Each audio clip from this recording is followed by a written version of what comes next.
বিসমিল্লাহির রহমানির রহিম। আসসালামু আলাইকুম। সলিউশন বাই রূপন স্যারের পক্ষ থেকে নতুন আরেকটি ভিডিওতে তোমাদের স্বাগত। এবং আজকে থেকে আমি রেগুলার ত্রিকোণমিতির অঙ্কগুলোর সমাধান করব। তাই শুরুতেই বলে রাখি, তোমরা যারা নবম দশম শ্রেণীতে উচ্চতর গণিত নিয়ে পড়াশোনা করো, এই উচ্চতর গণিতের ভিডিওগুলো এখন থেকে নিয়মিত পাবে। তাই উচ্চতর গণিতের অঙ্কগুলোর সমাধান পেতে হলে আমার চ্যানেলটি সাবস্ক্রাইব করো এবং বেল আইকনটি প্রেস করে রাখো, যাতে ভিডিও নোটিফিকেশনটা সবার আগে তোমার কাছে পৌঁছে যায়। উচ্চতর গণিতের খুবই গুরুত্বপূর্ণ একটি অধ্যায় হচ্ছে ত্রিকোণমিতি। প্রতি বছর এসএসসি পরীক্ষায় ত্রিকোণমিতি থেকে একটি প্রশ্ন আসবেই আসবে, কারণ উচ্চতর গণিতের ঘ বিভাগটাই হচ্ছে ত্রিকোণমিতি এবং সম্ভাবনা। এক্ষেত্রে সম্ভাবনা থেকে একটি প্রশ্ন থাকে এবং ত্রিকোণমিতি থেকে একটি প্রশ্ন থাকে। সম্ভাবনা পাঠটা যেহেতু সহজ, তোমরা সহজেই এটা পারবা। তারপরেও আমি পরবর্তীতে সম্ভাবনার অঙ্কগুলো আলোচনা করব। প্রথমেই আমি ত্রিকোণমিতি নিয়ে একটু আলোচনা করতে চাই। এখন আমরা যখন ত্রিকোণমিতির অঙ্কগুলা সমাধান করতে যাই, প্রথমেই আসে ত্রিকোণমিতির সূত্রগুলা। ত্রিকোণমিতিতে সূত্রের অভাব নাই এবং উচ্চতর গণিতের ত্রিকোণমিতির সূত্রগুলো আরো বেশি। ভিডিওর টাইটেল দেখে করে নিশ্চয়ই তোমরা বুঝতে পারছো যে ত্রিকোণমিতিতে কতটা সূত্র আছে। ত্রিকোণমিতিতে নর্মালি আমরা জেনারেল ম্যাথের যে সূত্রগুলো আছে ওইগুলার পরেও আমাদের আরো 54টা সূত্র আছে, যে সূত্রগুলো আমাদের অঙ্কে খুব বেশি প্রয়োজন হয়।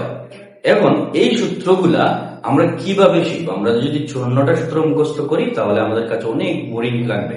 আমরা মনে হবে আমি কি করতে পারতেছি না, আমরা অঙ্কগুলা কঠিন, সূত্রগুলা মনে থাকতেছে না। তা এই 54টা সূত্রগুলা কিভাবে তোমরা মুখস্থ না করেও শুধুমাত্র চতুর্ভাগটা সম্পর্কে জানার মাধ্যমে এই সূত্রগুলা তোমরা নির্ণয় করতে পারবে অথবা অঙ্কে প্রয়োগ করতে পারবে। আজকের এই ক্লাসে আমি সেই বিষয়টা নিয়ে আলোচনা করব। আবারও বলি যে 54টা সূত্র কিন্তু আমাদের মুখস্থ করা লাগবে না, শুধু আমরা চতুর্ভাগের সবগুলা বিষয়গুলা যদি আমরা বুঝতে পারি, আয়ত্তে নিয়ে আসতে পারি, তাহলে এই সূত্রগুলার আমরা মুখস্থ করা না করেও সূত্রগুলো আমরা প্রয়োগ করতে পারবো। আমি 54টা যে সূত্র আছে এটা তোমাদের প্রমাণ দেখাই। দেখো, আমাদের অনুপাত কয়টা আছে? 6টা। সাইন, কস, টেন, কট, সেক, কোসেক, এই 6টি অনুপাত আছে। তাহলে অনুপাত হলো 6টা। আর আমাদের সূত্র আছে π/2 plus theta, π/2 minus theta, π/2 plus minus theta. তাহলে এখানে পাইলাম 2টা, π প্লাস থিটা, π মাইনাস থিটা। এখানে 2টা, 3π/2 plus theta, 3π/2 minus theta, 2π plus theta, 2π minus theta. তাহলে 4 দুগুণা 8 আর একে কত হলো? 9। 4 দুগুণা 8, একে হলো 9। এগুলো কিন্তু প্রত্যেকটার এর সূত্র আছে এরকম। সাইন π প্লাস থিটার একটা সূত্র আছে, সাইন 3π/2 মাইনাস থিটার একটা সূত্র আছে, সাইন মাইনাস থিটার সূত্র আছে। ঠিক একইভাবে cos অথবা tan, আমরা প্রত্যেকটি অনুপাতের সাথে এই সূত্রগুলা আছে। তাহলে অনুপাত পাইলাম আমরা কয়টা? 6টা। আর সূত্রের ধরন পাইলাম আমরা কয়টা? 9টা। তাহলে 6 নং কত আসলো? 54। তাহলে এই 54টা সূত্র একটাও আমাদের মুখস্থ করতে হবে না, যদি আমরা এই চতুর্ভাগটা খুব ভালোভাবে বুঝতে পারি। তাহলে চতুর্ভাগটা কি? দেখো, আমরা যারা স্থানাঙ্ক জ্যামিতির অঙ্কগুলো করছি অথবা সাধারণ গণিতে আমরা যারা আয়তলেখ ও অজীব রেখাগুলো অঙ্কন করছি, আমরা জানি আমাদের দুইটি অক্ষ আছে। একটি হলো x আর একটি হচ্ছে y এবং তাদের মাঝখানে যে শেষ বিন্দুটা আছে সেটা বলা হয় মূল বিন্দু। তাহলে একটা অক্ষ আমরা বলতে পারি x ও x প্রাইম, অন্য আরেকটা অক্ষ হচ্ছে y ও y প্রাইম। আমরা জানি যে স্থানাঙ্ক জ্যামিতির দুইটি অক্ষ আছে, x ও x প্রাইম এবং y ও y প্রাইম। এই দুইটি অক্ষের শেষ বিন্দুটা হচ্ছে কি? অবিন্দু, বা যেটাকে আমরা বলি মূল বিন্দু। মূল বিন্দুর স্থানাঙ্কটা কত থাকে? 0 দিব। এখানে x এর মানটাও 0, y এর মানটাও 0। তাহলে এই যে অক্ষগুলো পরস্পর ছেদ করার পর এই যে 4টি ভাগে বিভক্ত হয়েছে, এই 4টি ভাগকে বলা হয় চতুর্ভাগ। ত্রিকোণমিতিতে এই 4টি ভাগকে বলা হয় কি? চতুর্ভাগ। আমরা জানি যে বৃত্তের কেন্দ্রে কত ডিগ্রি কোণ উৎপন্ন হয়? 360 ডিগ্রি। এই 360 থেকে যদি আমরা বিভক্ত করি 4 ভাগে, প্রত্যেক ভাগে আমরা কত ডিগ্রি পড়ে? 90 ডিগ্রি। এই প্রত্যেকটা চতুর্ভাগে কোণের পরিমাণ কত আছে? 90 ডিগ্রি। আমরা প্রথমে জানলাম যে আমাদের 4টি চতুর্ভাগ আছে ত্রিকোণমিতিতে। 4টি চতুর্ভাগে প্রত্যেক ভাগেই কত ডিগ্রি করে কোণ আছে? 90 ডিগ্রি করে।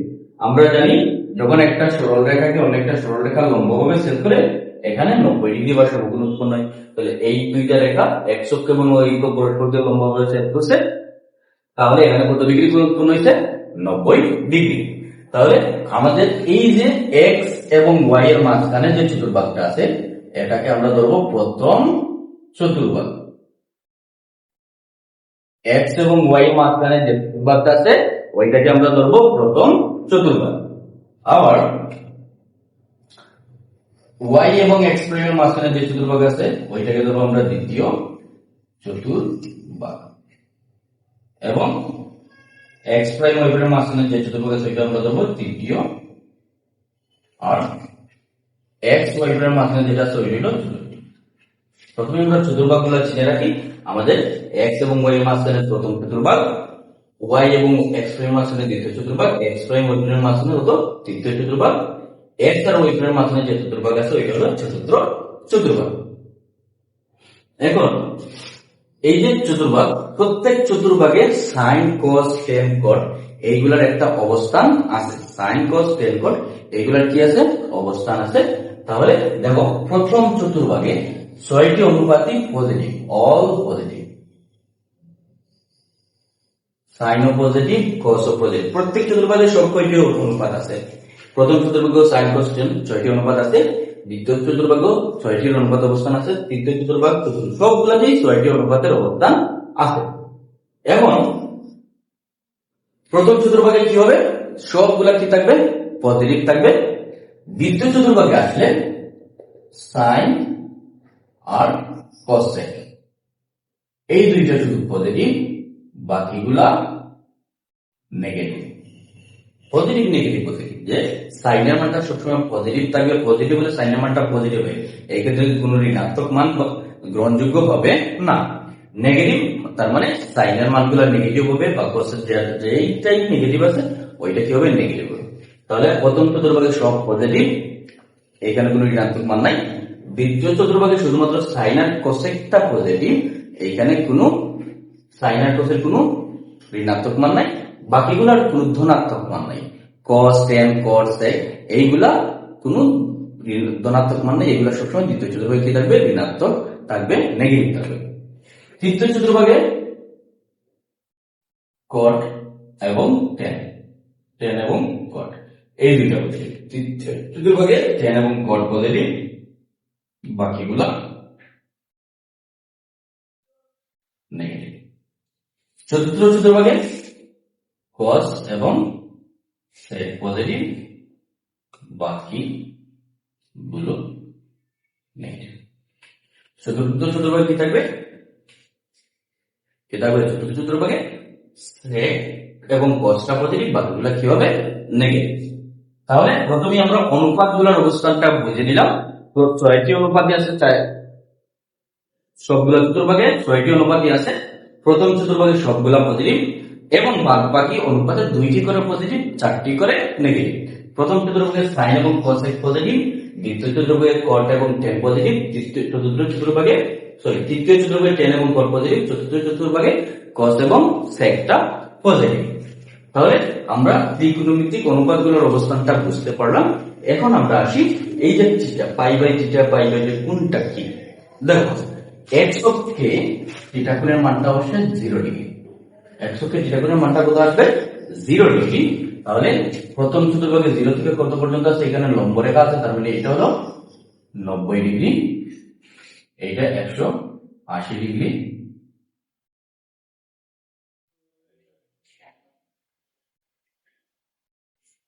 এটা 270 ডিগ্রি, আবার এখানে আসবে 360 ডিগ্রি।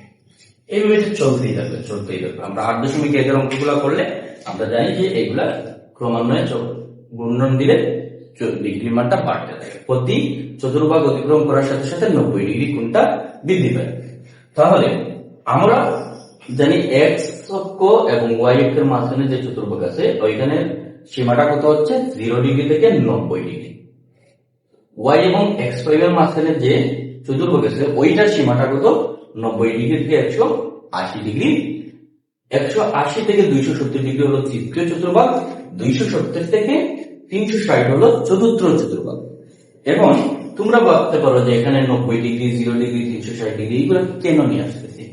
কারণ দেখো আমাদের এই যে 90 ডিগ্রিকে আমরা রেডিয়ান এককে যদি প্রকাশ করি এটাকে আমরা বলি π/2।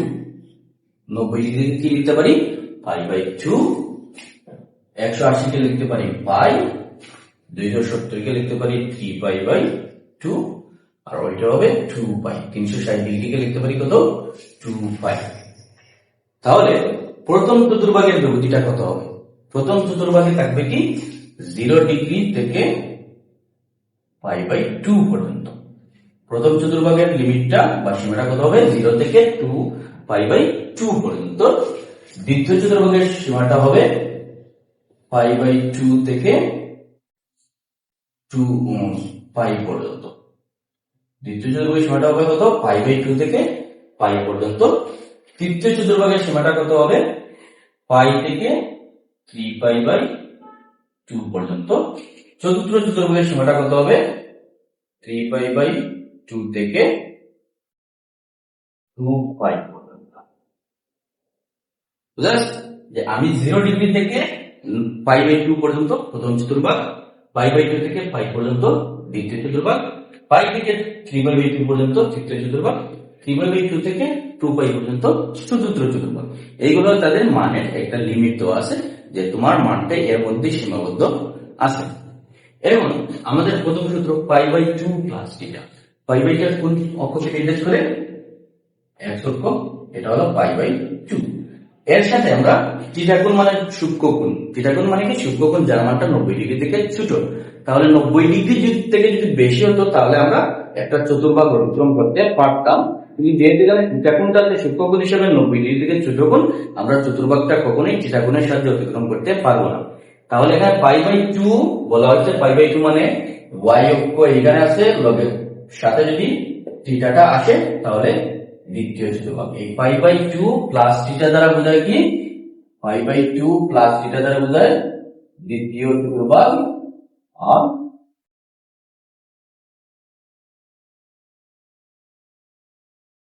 π/2 মাইনাস থিটা দ্বারা বোঝায় প্রথম চতুর্ভাগ।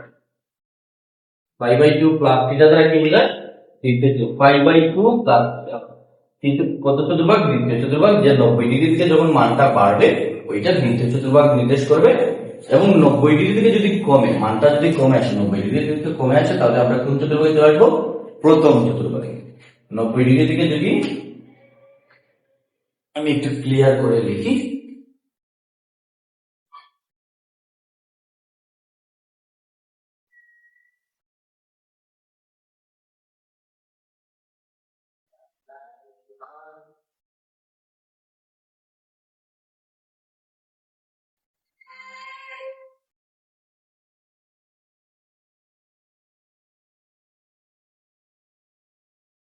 দেখো 90 ডিগ্রি π/2 কোথায় আছে? এক y অক্ষের উপরে অবস্থান করছে। π/2 কোথায় আছে?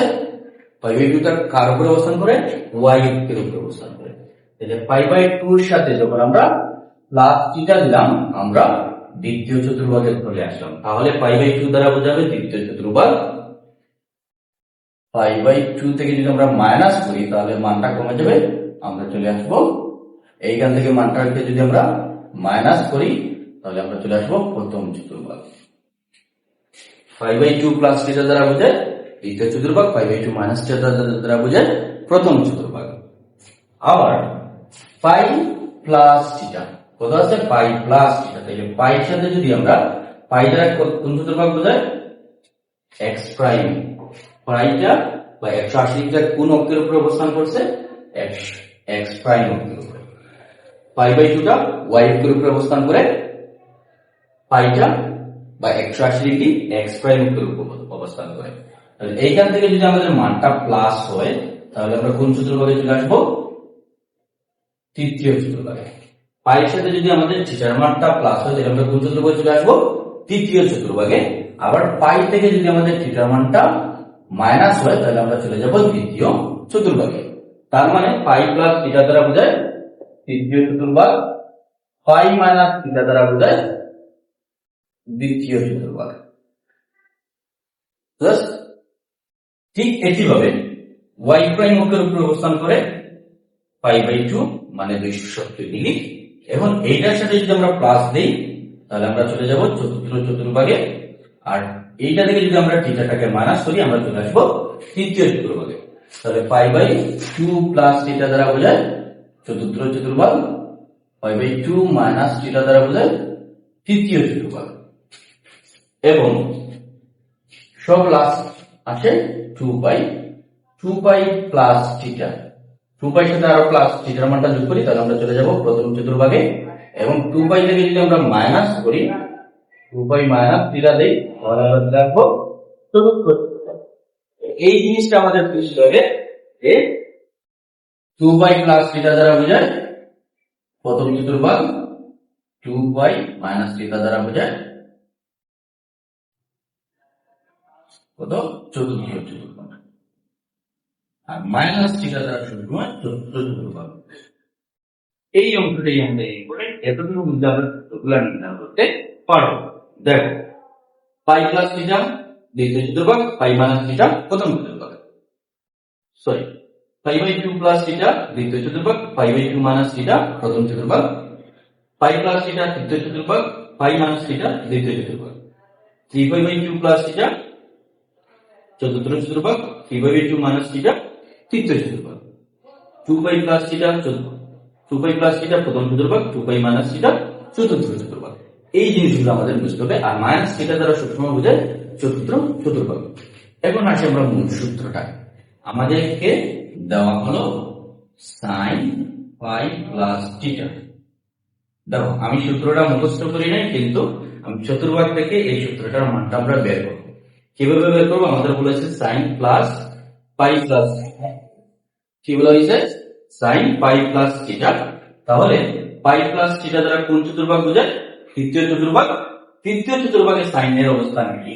আমরা জানি তৃতীয় অবস্থান কিন্তু cos থিটা আর tan থিটাটা পজিটিভ, তার মানে সাইনটা এখানে কি হিসেবে আছে? নেগেটিভ হিসেবে আছে। তাহলে তৃতীয় চতুর্ভাগে যেহেতু সাইন থিটাটা নেগেটিভ হিসেবে আছে, তাহলে সাইন পাই প্লাস থিটার মান হবে minus sine theta. Sine pi plus থিটার মানটা কি হবে? Minus sine theta. অথবা এখানে আমি দিই tan পাই প্লাস থিটা। এখন দেখো tan পাই প্লাস থিটা, পাই প্লাস থিটা দ্বারা কি বোঝায়? তৃতীয় চতুর্ভাগ। তৃতীয় চতুর্ভাগে tanটা তো পজিটিভ, তাহলে এই ক্ষেত্রে হবে tan থিটা। বুঝছ? আমি 2π এর ক্ষেত্রে আমি sec 2π মাইনাস থিটা। দেখো sec 2π মাইনাস থিটা। তাইলে এখানে কি আছে? sec 2π minus theta. 2π minus theta দ্বারা কোন চতুর্ভাগ বোঝায়? চতুর্থ চতুর্ভাগ। চতুর্থ চতুর্ভাগের কারা পজিটিভ? cos আর sec। তাহলে যেহেতু secটা চতুর্থ চতুর্ভাগে পজিটিভ, এখানে হবে শুধু sec থিটা। কিন্তু এখানে যদি আমি দিই tan 2π মাইনাস থিটা, তাহলে চতুর্থ চতুর্ভাগে sec এবং cosটা পজিটিভ, tanটা তো নেগেটিভ, এখানে আমরা লিখে দেবো মাইনাস tan। তাহলে দেখো এখানে চারটা সূত্রের প্যাটার্নটা আমরা পেয়ে গেলাম। Pi plus theta, 2π minus theta, 2π minus theta, চারটা সূত্রের প্যাটার্নটা পেয়ে গেলাম। ঠিক এইভাবে আমরা sin পাই মাইনাস থিটা, কি sin পাই মাইনাস থিটা। তাহলে পাই মাইনাস থিটা দ্বিতীয় চতুর্ভাগে সাইনটা পজিটিভ না নেগেটিভ? পজিটিভ। দ্বিতীয় চতুর্ভাগে সাইন এবং কোসেকটা পজিটিভ, তাহলে যেহেতু পজিটিভ আমরা লিখে দেব sin থিটা। প্লাস আমি লিখি cos মাইনাস পাই মাইনাস, তাহলে দ্বিতীয় চতুর্ভাগে cosটা তো নেগেটিভ, তাহলে এটা হবে মাইনাস cos থিটা। তাহলে পাই এবং 2π এর ক্ষেত্রে সেই অনুপাতটাই আমাদের সূত্রের আনসার হিসেবে আসবে। শুধু আমরা নির্ণয় করব এইটা চতুর্ভাগের অবস্থানটা পজিটিভ না নেগেটিভ। আমার পাই এবং 2π ক্ষেত্রে শুধুমাত্র আমি বলছি পাই এবং 2π ক্ষেত্রে সেই অনুপাতটাই আনসারে আসবে বা সূত্রের সেই অনুপাতটাই আসবে, শুধু চতুর্ভাগের অবস্থার উপর ভিত্তি করে কোনোটার সামনে আমরা প্লাস দিব, কোনোটার সামনে আমরা মাইনাস দিব। তাহলে বাকি থাকলো কোনটা, π/2 আর 3/2। এখন এই জিনিসটা আমরা মনে রাখবো, π/2 অথবা 3π/2 এর ক্ষেত্রে অনুপাতটা পরিবর্তন হয়ে যায়। কি মনে রাখবো, অনুপাত পরিবর্তন। অনুপাতটা কি হয়ে যাবে, পরিবর্তন হয়ে যাবে। কিরকম পরিবর্তন হবে, সাইন পরিবর্তন হয়ে যাবে কসে, কস পরিবর্তন হয়ে আসবে সাইন, টেন পরিবর্তন হয়ে যাবে কটে, কট পরিবর্তন হয়ে আসবে টেনে, সেক পরিবর্তন হবে কোসেকে, কোসেক পরিবর্তন হবে সাইন। আবার প্লাস মাইনাসটা কিন্তু চতুর্ভাগের উপর নির্ভর করবে। এখন আমাকে একটা সূত্র দেওয়া হলো,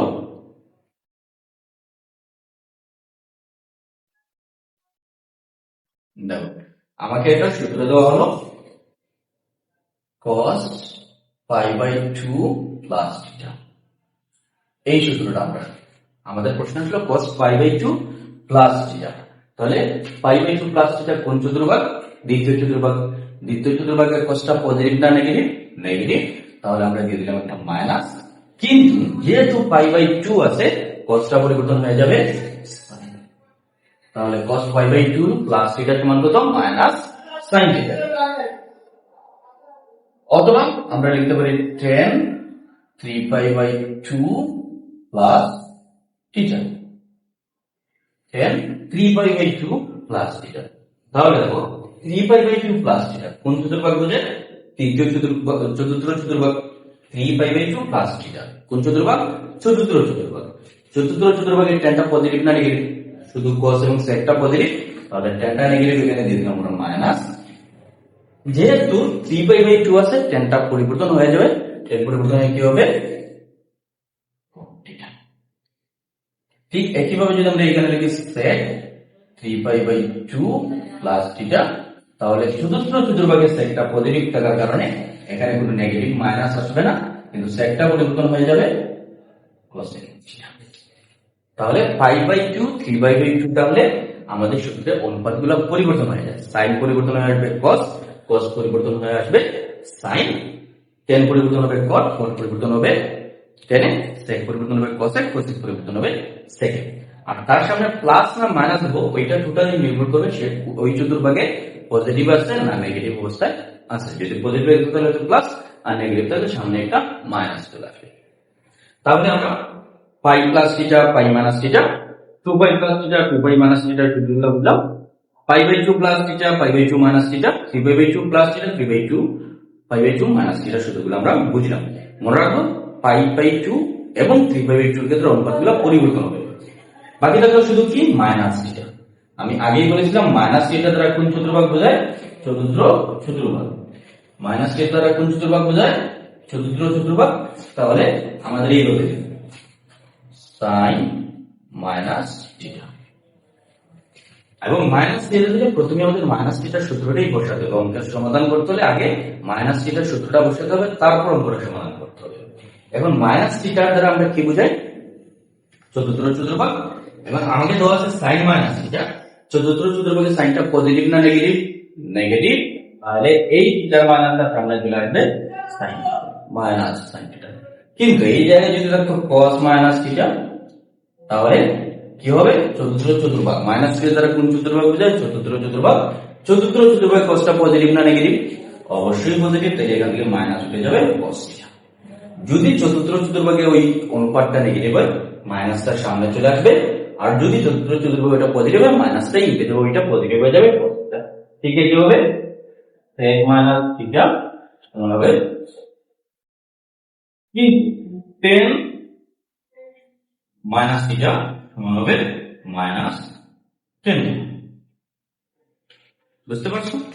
তাহলে আমাদের কয়েকটা জিনিস মনে রাখতে হবে। প্রথমে মনে রাখতে হবে π/2 প্লাস থিটা দ্বিতীয় চতুর্ভাগ, π/2 মাইনাস থিটা প্রথম চতুর্ভাগ, π প্লাস থিটা দ্বিতীয় চতুর্ভাগ, π মাইনাস থিটা তৃতীয় চতুর্ভাগ, 3π/2 প্লাস থিটা চতুর্থ চতুর্ভাগ, 3/2 মাইনাস থিটা কি তৃতীয় চতুর্ভাগ, 2π প্লাস প্রথম দ্বিতীয় চতুর্ভাগ, 2π প্লাস প্রথম চতুর্ভাগ, 2π মাইনাস চতুর্থ চতুর্ভাগ। তাহলে এইগুলো আমাদের মনে রাখতে হবে। এবং প্রথম চতুর্ভুজের সবগুলো পজিটিভ, দ্বিতীয় চতুর্ভুজের সাইন কোসেক, তৃতীয় চতুর্ভুজের ট্যান কট, চতুর্থ চতুর্ভুজের কস সাইন। এই মানগুলোই জাস্ট আমরা মনে রাখবো। এইগুলোই মনে রাখলে আমরা বুঝতে পারবো। পাশাপাশি 5/2 প্লাস এইগুলো তো মনে রাখবেন। এইগুলোই বুঝলে আমাদের এই 54টা সূত্র মুখস্থ করা প্রয়োজন হবে না। শুধু আমরা নির্ণয় করবো এটা কোন চতুর্ভাগে অবস্থান করছে এবং ওই চতুর্ভাগে ওইটা পজিটিভ অবস্থায় আছে না নেগেটিভ অবস্থায় আছে। আর একটা কথা মনে রাখবো, 5/2 3/2 হলে অনুপাতটা পরিবর্তন হবে। কিভাবে পরিবর্তন হবে? সাইন যাবে কসে, কস যাবে সাইনে, টেন যাবে কটে, কট যাবে টেনে, কোসেক যাবে সেকে, কোসেক আসবে কোসে। তাহলে যদি ভিডিওটা স্কিপ না করে সম্পূর্ণ ভিডিওটা মনোযোগ সহকারে দেখো, আশা করি এই সূত্রগুলাতে তোমাদের কোনো প্রবলেম হবে না। এবং উচ্চতর গণিতের ত্রিকোণমিতি বুঝতে হলে এই সূত্রগুলা মাস্ট বি প্রয়োজন। প্রতি প্রশ্নে এই সূত্রগুলা লাগবে। তাহলে যদি ক্লাসটি ভালো লাগে থাকে, ক্লাসটি বুঝে থাকো, তাহলে আমার চ্যানেলটি সাবস্ক্রাইব করো, যাতে এখন থেকে উচ্চতর গণিতের সকল প্রশ্নগুলা সবার আগেই তোমাদের সামনে চলে যায়।